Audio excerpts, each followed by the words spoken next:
السلام عليكم ورحمة الله وبركاته، يا مساء الجمال، يا روايح رمضان، يا جمالك يا كنافة. بصوا بصوا بصوا، ما شاء الله عليها. فعلا الواحد ما كانش مصدق ان الموضوع بقى بالبساطة دي بصراحة. احنا دخلنا في سلسلة التوفير، وان احنا ازاي ندبر ونشوف لو في تخفيضات ولو في حاجات ممكن نعملها في البيت نوفر بيها. عملنا الصابون السائل، وشفنا جبنا شكارة الرز بسعر الجملة، وادينا دخلنا على الكنافة، وهنشوف هنعمل ايه تاني مع بعض بمنتهى البساطة ومنتهى الجمال. ما حدش مصدق ان هي ممكن تتعمل في البيت. انا اول مرة يعني عملتها في البيت مرتين تلاتة، وقلت بقى اوريها لكم بقى الجمال ده. مستعد رمضان ونشوف احنا هنعمل ايه وما نعملش ايه، ونعرف نعمل ايه وما نعرفش نعمل ايه. طلعنا نعرف كل حاجة نعملوها في البيت. بسم الله ما شاء الله، بسم الله ما شاء الله. بصوا الجمال، منتهى البساطة. وجنب بصوا الكنافة طالعة عاملة ازاي. فاكرين الكنافة البلدي بتاعت زمان اللي هي قبل الآلي اللي كان يطلع في المحلات بتاعت الكنافة ويشتغل كده على طول؟ دي كنافة البلدي الأصيلة بتاعت زمان، اللي لو لقيتيها شوف هتبقى بكام دلوقتي. شوف مقاديرها، مفيش أبسط من كده ولا أسهل من كده. هنجيب دقيق متعدد الأغراض، ويكون دقيق فاخر، أهم حاجة يكون دقيق فاخر. ونجيب كوبايتين دقيق على حسب بقى الكمية اللي انت عاوزاها. هنشوف الكمية اللي هظبطها لكم. كل كوباية دقيق عليها معلقة زيت وكوباية مية. كل وشوية ايه، ممكن يبقى ربع معلقة ملح وربع معلقة سكر، وتلات معلقة ونص نشا لكل كوباية. تمام. يعني احنا دلوقتي هنعمل كوبايتين، حطينا على الكوبايتين ايه 3 معالق نشا، نص معلقة ملح، نص معلقة سكر، 3 معالق زيت، كوبايتين مية او كوبايتين وربع على حسب الدقيق بقى معاكي هياخد قد ايه. ونشوف القوام على ما يوصل للي انتوا هتشوفوه دلوقتي ده. ادي الملح نص معلقة عشان حاطة كوبايتين. لو عاملة كوباية واحدة حطي ربع معلقة على حسب ما هتحتاج. اعملي ان شاء الله كل يوم الكنافة زي ما انت عاوزة في البيت. اعملي على قد اهو. ادي نص معلقة سكر مع بعض خطوة بخطوة. مش هتلاقوا ولا اسهل ولا ابسط ولا ارخص من كده. انا مش عارفة كيلو الكنافة السنة دي وصل لكام. هناخد بقى 3 معالق زيت على الكوبايتين الدقيق وكوبايتين مية. الحاجة عمالة تغلى بجنون، احنا مش عارفين اللي بيحصل ده والحاجة عمالة تغلى ليه. فاحنا على قد ما نقدر بقى نصرف امورنا في بيوتنا. احنا مش هنغلب، احنا ستات مصريات عربيات امارات، نعرف نتصرف ونعمل كل حاجة بالميزانية اللي بتاعت بيتنا. وهناكل كل حاجة وهنشرب كل حاجة، وان شاء الله كل حاجة تبقى تمام. ادي كوباية مية، وهنحط كوباية كمان. سفرة رمضان ويوميات رمضان كلها ما بتخلاش من قطايف كنافة، جلاش، كل يوم حاجة. وان شاء الله هنعمل برضو تاني القطايف احنا عملناها هنعملها تاني. انا عندي الدقيق خد كوبايتين وربع مية.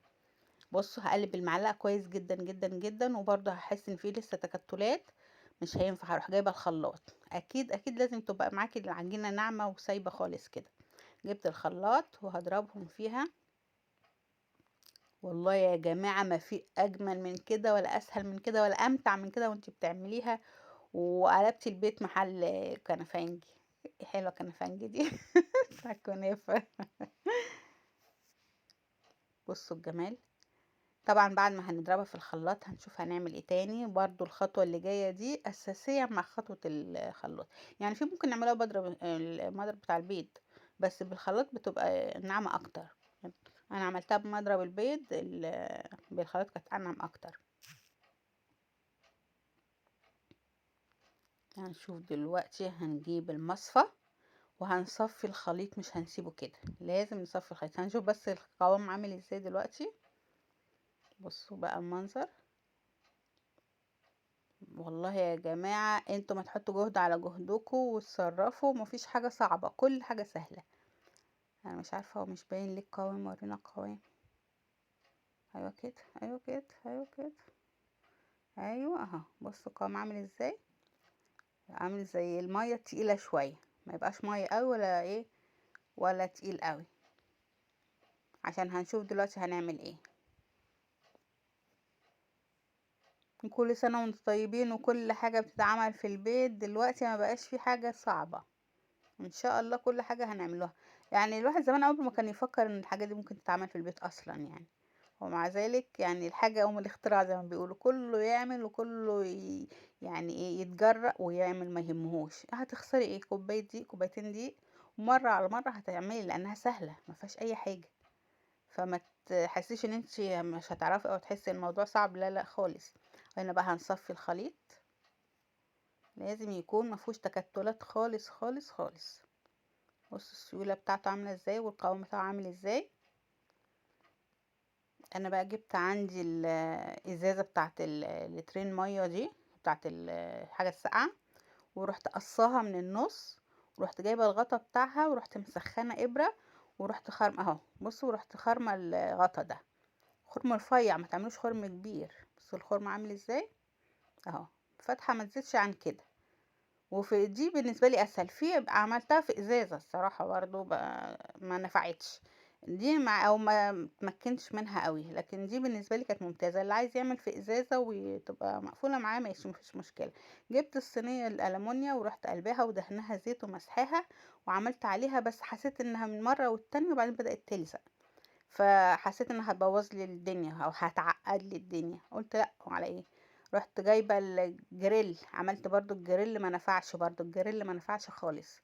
ورحت جايبه الطاسه التيفال، الطاسه التيفال تمسحيها مسح الزيت، وتقلبي المنديل هو تروحي منشفه مسحه الزيت اللي عملتيها، بس خلاص على كده. ويفضل المنديل ده معاكي بقى تنضفي بعد كل مره. بصوا الجمال والسلاسه، ما شاء الله. بصوا في الاول ممكن تلاقي ايدك مش متمكنه شويه، وبعد كده هتبصي تلاقي الدنيا هتسهل معاكي. عايزه ترفعي الخرم بتاع الازازه اكتر من كده، عايزه تعمليه ارفع من كده براحتك، انت اللي هتتحكمي في فتحه الغطا ده. بصوا الجمال بقى، بسم الله ما شاء الله. التيفال بقى ما لزقتش خالص، وكانت سهله وجميله. وبصوا تستنوا لغايه ما تشف، مش هتستوي ولا تحمر، تشف بس كده وتروحوا لمينها. اول ما تشف تروحوا لمينها على طول، ما بتاخدش وقت على النار. بصوا انا عملتها لكم، جبت لكم كذا مره عشان تشوفوا ان هي بتتعمل ورا بعض ورا بعض. بصوا بمنتهى السلاسه والبساطه، مفيش اي تعقيد. بصوا طالعه عامله زي السلاسل ما شاء الله عليها، والله يعني تحسوا بفرحه كده يعني، ما تبقوش مصدقين ان انتوا بتعملوا. بصوا الكنافه طالعه تحفه ازاي، والله كانت جميله. ويا رب اللي وصل معايا في الفيديو لغايه هنا يشجعني باللايك الجميل الجميل الجميل الجميل، بيفتح النفس ويشجعنا على اننا نعمل كل حاجه كويسه ونشاركها معاكم. واللي تفضلوا واشتركوا في القناه متشكره لكم، وربنا يا رب يجعلنا سبب في زياده بعض ودعم بعض، وان شاء الله كلنا هنكبر ببعض. ولو عايزين تفرزوها كمان، بصوا بقى هتجيبوا الكيس البلاستيك بتاع التلاجة العادي، وتفردي الكنافة كده وتروحي فردها في كيس، ما تكببيهاش. بصوا عاملة زي الايه، عاملة زي الكنافة الكنافة شعر، عاملة زي الكنافة تحفة. وتروحي مطبقة كيس عادي خالص، وتروحي حطاه في الفريزر بمنتهى السلاسة، وهي عاملة زي سلاسل الذهب ما شاء الله عليها اهو. وتروحوا مطبقين الكيس كده وتروحوا حاطينه في الفريزر مفرزينه مع حاجه رمضان. كل سنه وانتم طيبين، كلها اسبوعين تلاته هتلاقوه هل علينا هل هلاله. وعموما يعني راوحوا ماليه الدنيا. وادي برضو طريقه تانية للتفريز، هنحطها في ورقه كده زي ما بنجيبها من عند الراجل، ونلفها ورق الزبده، وهنلفها عادي زي ما احنا متعودين بنجيبها من عند الراجل بتاع الكنافه. هتروحي لفاها برضو. انتوا لما بتجيبوا الكنافه مش بتعملوها كده وتروحوا حاطينها في كيس في الفريزر، وبعد ما تجمد تروحوا مطلعينها مكسرينها ومشتغلين بيها عادي. ويا رب تكونوا حطيتوا لايك، واشوفكم فيديو جديد، والسلام عليكم ورحمه الله وبركاته.